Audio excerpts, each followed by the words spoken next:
Santo Don Bosco, bapa dan sahabat anak muda. Pada suatu masa di Italia, tepatnya pada tanggal 16 Agustus 1815, lahirlah seorang anak laki-laki bernama Giovanni Melchiorre Bosco, yang kemudian dikenal sebagai Santo Don Bosco. Ia tumbuh di sebuah keluarga petani miskin di Brescia, dekat kota Turin. Ayahnya meninggal ketika ia masih kecil, dan ibunya, Margarita, membesarkannya dengan penuh iman dan kasih. Sejak kecil, Don Bosco sudah menunjukkan hati yang penuh kasih terhadap sesama, terutama anak-anak miskin dan terlantar. Ia sering menghibur mereka dengan sulap dan cerita-cerita menarik, lalu menutupnya dengan doa dan ajaran moral. Meskipun hidupnya sulit, Giovanni kecil bercita-cita menjadi imam agar bisa membantu anak-anak yang terlantar dan tidak memiliki pendidikan. Setelah melewati banyak rintangan dan bekerja sambilan untuk membiayai pendidikannya, akhirnya Don Bosco ditahbiskan menjadi imam pada tahun 1841.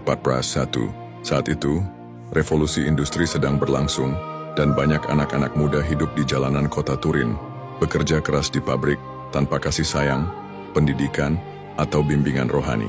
Don Bosco tidak tinggal diam. Ia mulai mengumpulkan anak-anak itu, bermain bersama mereka, mengajarkan keterampilan, serta memberikan pendidikan agama dan moral. Ia mendirikan oratorium, sebuah tempat yang menjadi rumah kedua bagi anak-anak muda, tempat bermain, belajar, berdoa, dan bertumbuh dalam kasih. Don Bosco percaya bahwa pendidikan harus didasari oleh kasih sayang, iman, dan kedisiplinan. Ia tidak pernah menghukum anak-anak dengan kekerasan, melainkan dengan pendekatan yang lembut namun tegas. Ia menyebut metodenya sebagai sistem preventif, yang mengutamakan pencegahan bukan hukuman.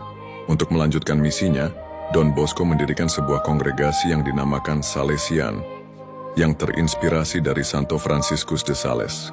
Para Salesian kemudian menyebar ke seluruh dunia, membuka sekolah, asrama, dan pusat pelatihan keterampilan untuk anak muda, terutama yang miskin dan kurang beruntung.